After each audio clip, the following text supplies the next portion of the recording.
And welcome back to the Luke Martin Show. Now we're going to break down two college football games that I watched, or at least watched some of this past weekend.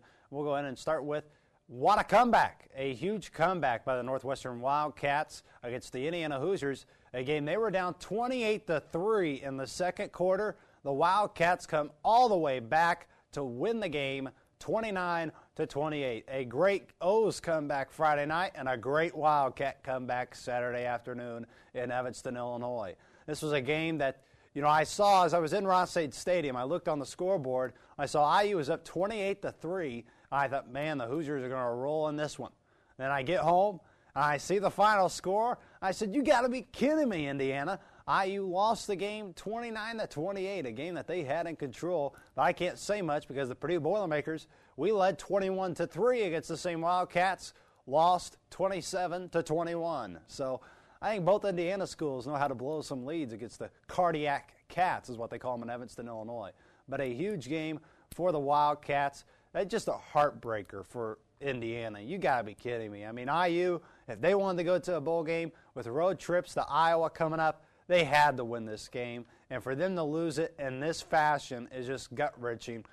It's going to be interesting to see how the Hoosiers respond against a number 4 Iowa team that's probably going to throttle them in Iowa City. But a tough game for the Hoosiers coming up this week.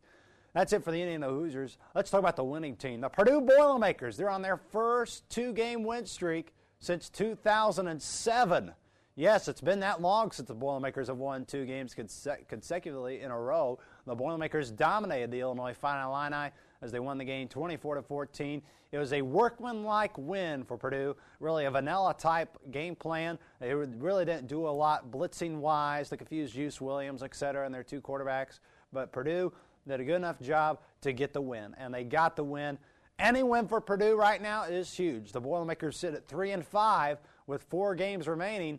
If Purdue wants to become bowl eligible, they have to win 3 out of their last 4. Purdue, they have a road trip at Wisconsin. They travel to Michigan, come back home against Michigan State, and they end the year at Indiana. So a big ending to the stretch of this year for Purdue, but all of those games are very winnable for the Purdue Boilermakers. I predict the Purdue-Wisconsin game coming up as well as the IU game coming up. I almost messed up there. The Hoosiers, they play number 4 Iowa, and the Boilermakers, they play up in Madison. It's always interesting when the Badgers and Boilermakers hook up. I'll have my college pick-up picks coming up next here on the Luke Martin Show.